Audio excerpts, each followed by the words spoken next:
So steal things from other people. This is what is so odd about this. This is not the Colorado I grew up in. And the idea that middle-class people, upper middle-class people, people making $299,000 ago, yeah, you over there with a nicer house, buy my kid a sandwich. The idea that I'm going to take from you and give to not the poorest among us, but to among the richest among us. This issue blew my mind. And I knew it would pass because it's free money. But what a sad thing. I don't see the Colorado of old ever passing something like this. The interesting thing about this Healthy Meals program is exactly to your point that it was not income-based. Everybody gets a free breakfast and lunch. It's not just lunch, but they get both. And it's at any income level. It also rewards such terrible behavior. No one believed that the original FF, free food, was going to be in budget. Nobody said, oh, this will pay for itself. Of course not. And no, sure didn't. Guess what? When you give people free crap, they take it. What a shocker. And how mismanaged it was. Remember, we were promised that this food would be locally sourced. It's not. It hasn't been. Another lie. And all we do when we pass these things is to reward mismanagement and bad behavior and waste.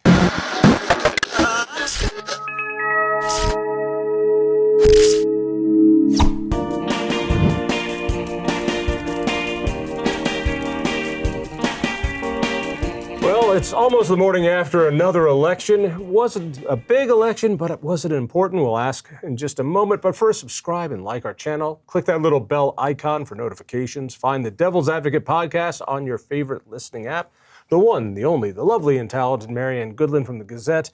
What was the biggest surprise of the night? What a sweep it was for Democrats, for progressives, for people backed by teachers' unions, percentages that I think people would only dream of. This was, should we just say it was a leftist smackdown? Is that the way to put it? Absolutely. Let's go to the only statewide issue, which was free lunches. I knew LL and MM were going to pass. One was a debrucing measure to keep the extra from the previous tax increase. The other was, let's keep taxing the rich.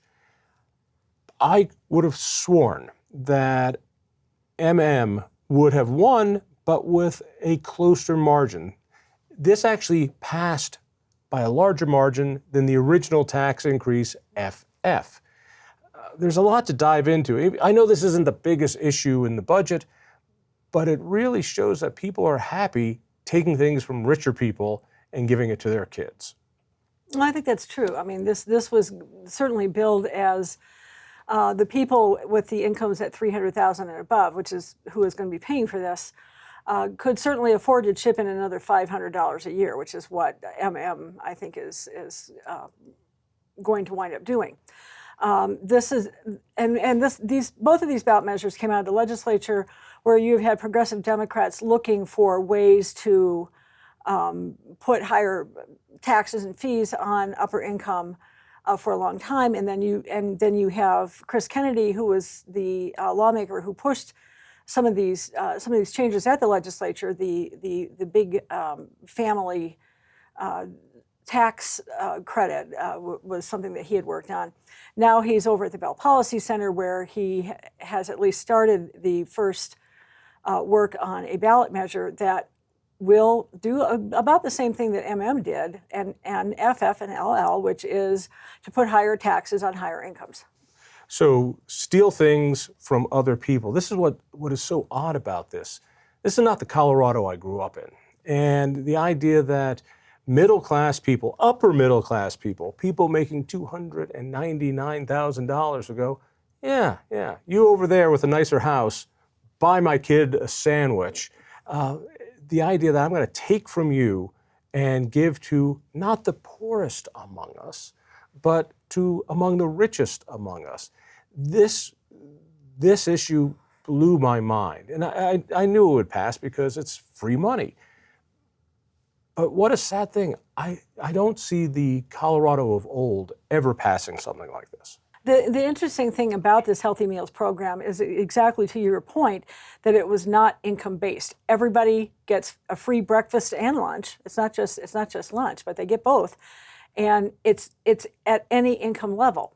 Now, when the program started showing an over enrollment, more people than they had money for, one of the conversations at the state capitol was to put an income qualifier on this if LL and MM didn't pass. Obviously, that's not going to happen now. It also rewards such terrible behavior. No one believed that the original FF, free food, was going to be in budget. Nobody said, oh, this will pay for itself. Of course not. And no, sure didn't. Guess what? When you give people free crap, they take it. What a shocker. And how mismanaged it was. Remember, we were promised that this food would be locally sourced. It's not. It's not. It hasn't. Another lie. And all we do when we pass these things is to reward mismanagement and bad behavior and waste. On the flip side of this, given what's going on with the federal government shutdown right now and the cessation of SNAP benefits, this is the only meal that a lot of kids are going to get right now. And you got to remember, 40% of SNAP recipients are kids. So I'm grateful that that program is there right now to pay for meals for kids who may otherwise not have gotten them. And again, of course, this is the kids at the low end of the income scale. But to pick that apart, first of all, even if this didn't pass, well, then they still would have gotten fed. They Absolutely. would have gotten fed. They would have done something that was means tested to save some money. Great. And even though it's passed or didn't pass, this doesn't kick in until well after this shutdown is going to be done. Absolutely. So, I just find the facts and the emotions are always separated in these things. Like, we're going to give kids food. Oh, we got to give kids food. And but the kids were getting food, and the kids will continue to get food. But that doesn't matter. What this was, I think, was more of a test to see how comfortable is Colorado stealing other people's money. How comfortable are we going, I think I can become more prosperous by taking your money and bringing it over here. And that's just such a dangerous, dangerous precedent. I remember the years before the progressive income, before the flat income tax here, we had a progressive income tax. Yes, we did. And Colorado was not competing with other states nearly as well. Once we switched that, once we had Tabor as well, Colorado's economy just took off like a wildfire. I just see this as a precursor. I think this is people tipping. It's a test case for they're tipping their toe in. Could you get a graduated income tax on the ballot next year, and would voters support it with FF, LL, and MM as testing the waters? I think that's a valid point. And seeing that this has done even better than what it did a few years ago, but I think it's like most elections, it's a finger in the air of what's going on nationally or a reaction to other things. This wasn't a well thought out vote. I don't think this was studied, and I think if voters did, if they really looked at it, I think it would have been a lot closer. And I think you're right about that, and I'll tell you why. I had a story about this week about the hidden secret of MM. And if you look at the language of the ballot measure itself, it says once the program is paid for, the Healthy Meals program is paid for, and all the other things that they weren't able to do originally, like locally sourced food and food education, those kinds of things. Once that's all paid for, anything that is left over goes to funding SNAP. That's exactly what it says in the ballot measure. If you go back and look at the Blue Book, and you really got to dig into the Blue Book to find this, funding SNAP is not about funding benefits. It's about funding administrative costs. And and this begins next July. It's a result of H.R. 1. The states are going to be required to pay more of their administrative costs, and depending on the state's error rate on food stamps, could be required to pay for more of the benefits. Now, Colorado is, I think, just under 10% on their error rate, which means they would not be required to cover food stamp benefits. Goes above 10%, the state's going to get dinged. That and for right. Give me a definition of error rate, because to think that about 10% of what we spend on giving people a free benefit is Somebody either fraudulent or in error, or that's a 10% savings right there. Well, you look at what a month's expenses on food stamps is for Colorado. It's about $120 million. We're talking about $12 million a month every month. Just by getting people who are on the program fraudulently off the program. And getting rid of any errors. And assuming that in other words, if we just ran the program the way it's supposed to be run, we'd save $12 million a month. Yeah, that's probably about right. About 10%. But instead of doing that, we should raise people's taxes. is going to pay, at least in the first year. Now, it's possible in future years that it may pay for some SNAP benefits. But in the first year, for sure, it's paying for administrative costs. And I've heard two different numbers on that. The ballot measure, or the legislation that created the ballot measure, says about 27 million. Human Services tells me it's about 50 million. I frankly don't think they will get that much money out of and so those costs are going to have to be covered somewhere. My guess, yours and my taxes. The other great thing about is that it's not indexed to inflation. Nope. For those of us old enough to remember bracket creep on the federal level, this was a guarantee that the federal government would always get massive tax increases, because with inflation, you get bumped up into a higher tax bracket. And then you'd have to pay more in taxes.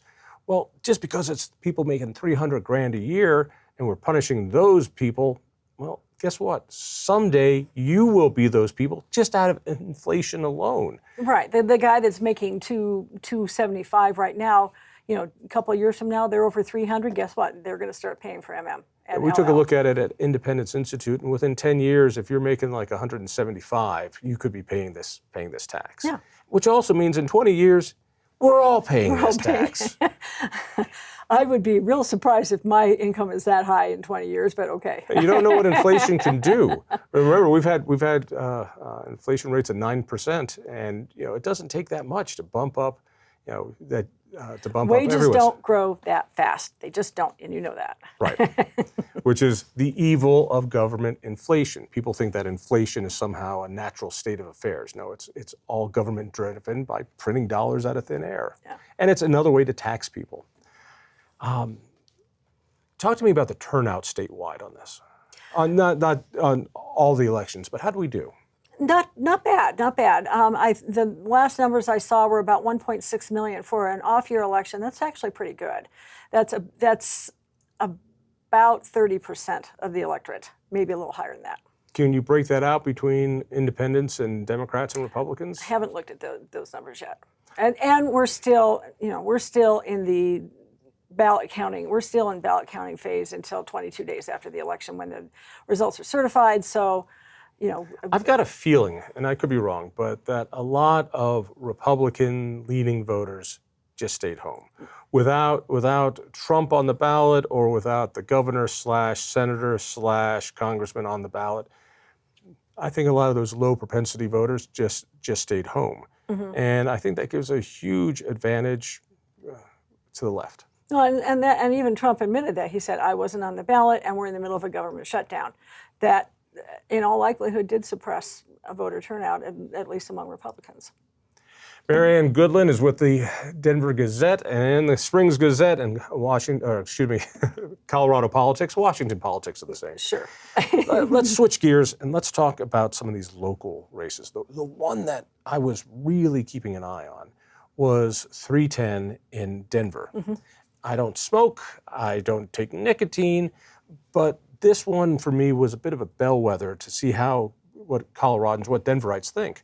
We have flavored liquor, we have flavored cannabis, we've got gummies, we've got mushrooms in this town, but somehow Swisher Sweet cigars are a scourge, and we need to stop adults from buying them. I know Michael Bloomberg put in $5 million to tell us this is about kids, but kids already can't buy this stuff.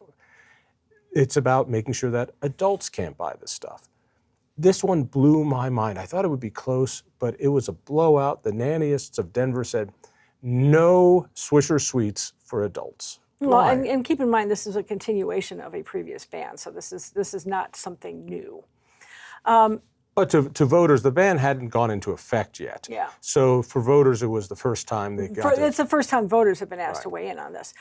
That surprised me too, and like you, I expected that to be a lot closer, based on the concerns that business owners raised, particularly minority business owners. They were out on TV going, "You're going to hurt my business," and Denver voters in the past, when they saw something like that, they stood up.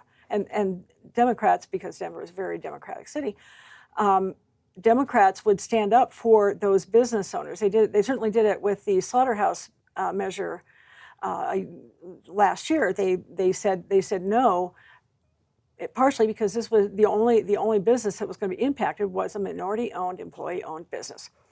So I was sort of expecting to see that same attitude come out, and it didn't.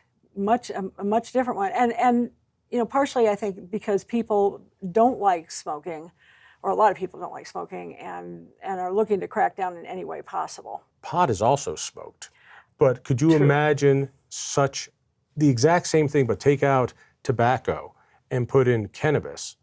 Would this thing have passed in Denver? No.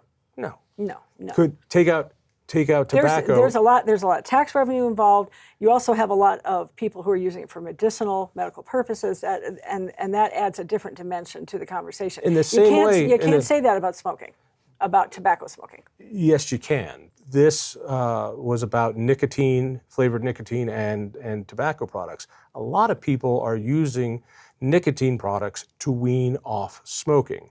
So to take these products like Zyn and others that people are using to switch from smoking to getting their nicotine by a different, much safer way, is by absolutely a health decision. Okay. And I just think, imagine take out the word nicotine and tobacco and put in the word alcohol. Would this have passed? Not a chance. Look what happened during COVID when they announced a prohibition on alcohol. Everything went nuts. Right. You had lines at the liquor stores around the block. It was pretty funny, actually. I'm very disappointed in Denver voters for not looking at the larger issue and having some sort of consistency here. It's disappointing. How much of this was Michael Bloomberg? $5 million says a lot. The airwaves were just slammed with ads. For a little tiny municipal election. This out-of-state billionaire drops $5 million. Let's do a comparison between what happened with 310 and with the LL and MM campaigns. Michael Bloomberg puts $5 million, which isn't the only money they raised, but it was certainly the most significant portion of it. All of the money raised for the LLMM campaign, the grand total was less than $850,000. And there was no paid-for opposition either. So to give kids free food from richer neighbors, $800,000. This one, $5 million, not for a statewide, but for this. So I did a quick calculation on this. At $5 million, Michael Bloomberg paid almost $52 per yes vote. Wow, that's a lot of money. Wouldn't it be nicer if he just gave you $52? $52 per vote. With it, yeah. That blows away any governor's vote or even Senate vote. Yeah. That's insane. Yeah, that's an awful lot of money per vote.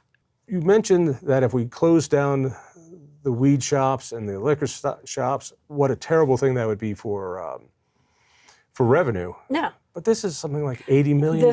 This is going to be a revenue issue too, and of course the timing is great because Denver is facing a $250 million budget shortfall right now, or whatever the budget shortfall is right now.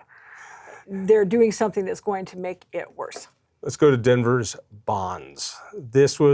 Was this a referendum on Michael Johnson, or was this a referendum on we need to fix some things around here, or was this just, hey, a bunch of leftists came out and Republicans didn't show up, so everything's going to pass? I would say a little from column A and a little from column B. Republicans don't vote in big enough numbers in Denver to sway any election. Right. Let's just put that out there. I did not expect every single one of those bond measures to pass. The transportation one I thought was a no-brainer.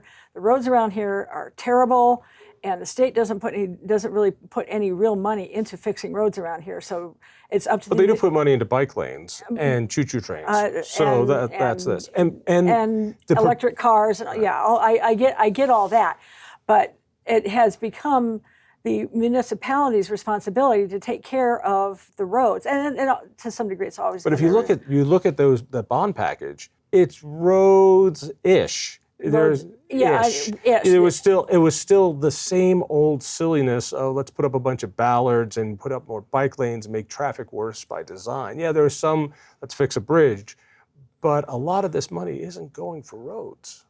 But some of it is, and it's. If you think of it, it's better than nothing.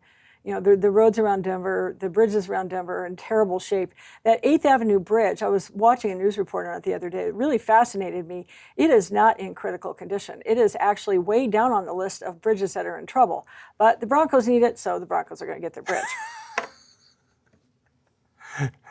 And the day after the election, what did they do? They filed the plans for building the new stadium in Burnham Yards. Yeah, good plan. And don't we have to give up, what is it though? Is the water district that's going to be giving them a bunch of... The Denver Water has put up a spectacular facility nearby, and there is some portion of that is over in the Denver Water facility that is on that site. So the Broncos are going to have to work something out with Alan Salazar.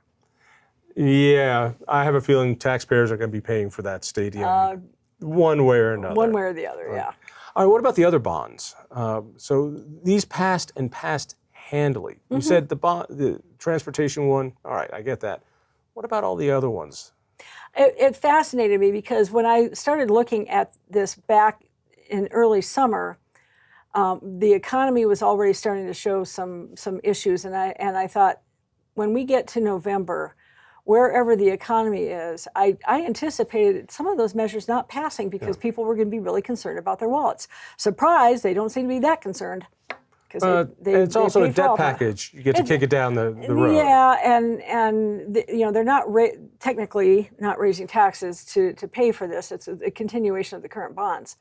So it still just surprised me because I thought if people are really concerned about where the economy is going, some of these things I would have a little trouble stomaching, and it didn't happen that way. I wonder if voters still get the connection that bond increases really mean tax increases because you have to pay for them. You still have to pay for them. Yeah, They're not free. You're going to pay the same, whatever it is that you're paying for those bonds right now is what you're going to be paying for them, but you're just going to be paying for them for years and years and years and years to come, decades to come. You think this was we need to fix the bridges victory, or do you think this was Mike Johnson and people go, I like that Mike Johnson?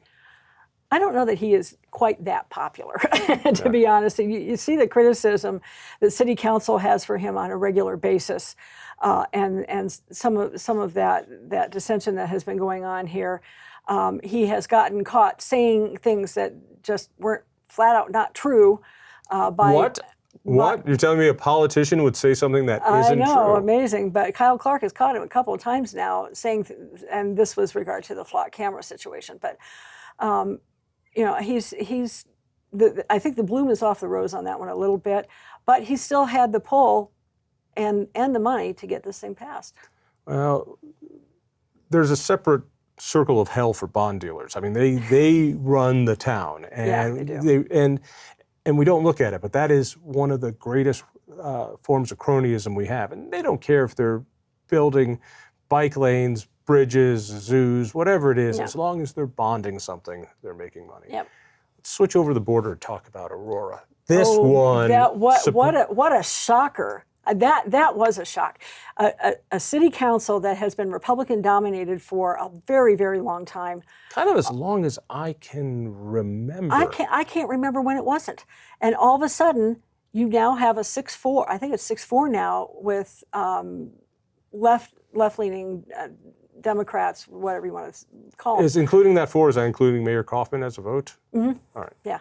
So 9 council members plus the mayor. Plus the mayor. So I will tell you that to me was the biggest surprise of the evening. I was watching those Aurora returns all night with my jaw on the floor, especially in the at-large race.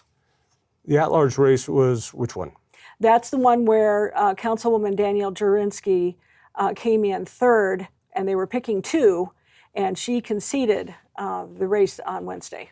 What gives there? Was it that we've had a moderate, kind of squishy Republican Aurora City Council forever, and this latest one was a bit more hard-nosed on things like crime? Crime, yes, but I think that there was this also may have been a reaction to Trump, who has been promising he's coming for Aurora for some time. And I'm kind of wondering if that might have driven some turnout that you wouldn't have normally seen.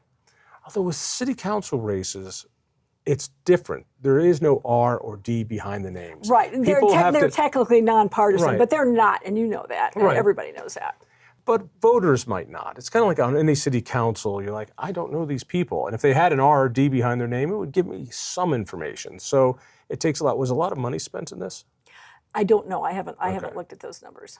Was there a issue that drove this? I mean, or was there something that really upset voters?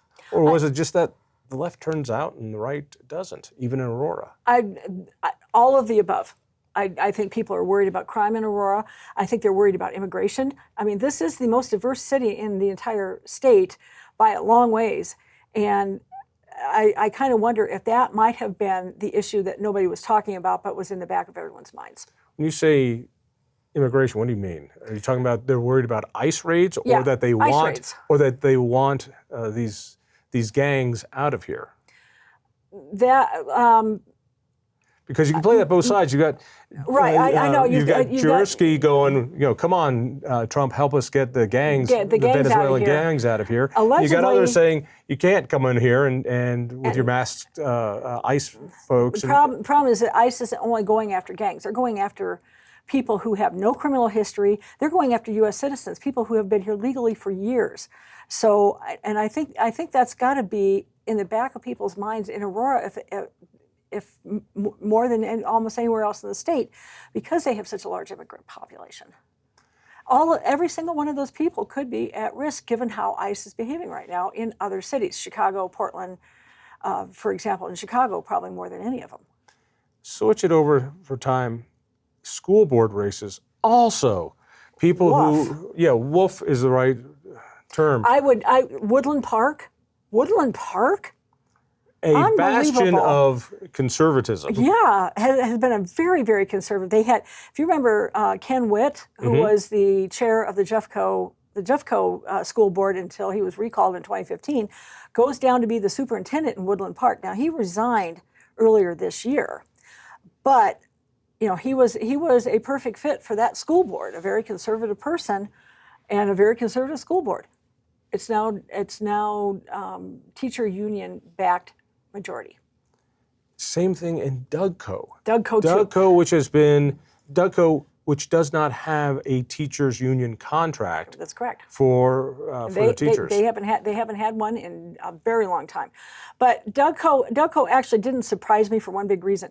Dougco goes back and forth like this, and they've been doing this for 15 years. Back in 2011, they elected a conservative majority. First thing they did is they decided they wanted to have taxpayer vouchers for private schools and religious schools. So in the election in 2015, swung the other way, and the sort of teachers backed, maybe not teachers union backed, but the other side put up a slate that won, and the first thing they did was cancel the lawsuit, which was already sitting in front of the U.S. Supreme Court at that point, wound up being moot. Then it's just gone back and forth. The majority on that Douglas County School Board switches a lot. And one of the things and I haven't looked at the numbers of this yet, but I'm really curious about, up until a couple of years ago, you could give unlimited amounts of money to school board candidates. And you saw that particularly for conservative candidates in Douglas County, where they were getting $10,000 checks routinely. You can't even give that much now. The total amount that you can give now is about $5,000. but that money has dried up quite a bit. The money that was being spent in school board races in Denver and Douglas County, those were where the biggest dollars were. My sense was even if that money was coming through, it wasn't going to be there anywhere, including DPS, which switched. Again, teachers union-backed candidates won every seat. What about down in the Springs? Any word down there? I haven't looked at Colorado Springs, to be perfectly honest. I was looking at some of the outliers. I was fascinated by that Woodland Park, Jefferson County. Jefferson County school board election was weird. How so? I was looking, and I live in Jefferson County, so I was looking to see who was running and who was backing who and all that kind of stuff. And in several of the in 2 of the 3 races, you had teachers union-backed candidates only, or candidates were backed by the state Democratic Party only. And the chair of the Jeffco School Board, a woman named Mary Parker, has been blamed for a lot of the school closures. She was backed by the teachers unions in her first election. They did not back her this time, but the state party did. Or maybe it was the Jefferson County Democrats. But it was just really odd to me to see what looked to be kind of a split between the teachers unions and the Democrats this year. Which gets back to something I've been saying for a long time. I think the hidden story in Colorado politics right now is this growing civil war inside the left between Democrats and socialists, and they are starting to fray. We're already seeing this at the legislature. Yeah. We've been seeing this at the legislature for some time now, and now you're seeing it in the school board races, which at least in Jefferson County, you saw that this year, which just fascinated me. All right. Last question. Put on your goggles, read into the crystal ball. What does this say about an election a year from now? I'm already looking at who's running and what that looks like, and this is at the legislative level, which is my primary interest. We are going to see a lot of contested primaries among the left. We already see the candidates are already lining up. There are a couple of races where you have a couple of incumbents, Democratic incumbents, who have already got primary challenges. This is a year out. Well, actually, about again getting back months. To our civil war inside the this is 8 months out from the June primary. We're starting to see a lot of contested primaries starting to show up in the legislature for Democrats. I've only seen one so far for a Republican. Do Republicans? I know it's a year away, and that's 100 years in political terms. Republicans lose their veto protection. I mean, they are near super minority. In a year, do you think they become a super minority? No. So they hold. I think they will definitely hold in the Senate, and but it's predicated just on one election, and that's Senate District 3 in Pueblo. That is going to be the seat that will determine whether Democrats can win a supermajority. And I don't know if they can do that. Right now, it's 23-12. They need to get to 24 to get that supermajority, but they're losing the Democratic senator from Pueblo. And here's the thing about Pueblo. They have, despite the fact that it's very union-based, mostly in the trade unions, it is Democrats hold a strong advantage on voter registration over Republicans. They have voted for Trump now twice in the last 3 elections, including in 2024. This is a district that is moderate to conservative. And it also is starting to fit the newer model of the Republican world.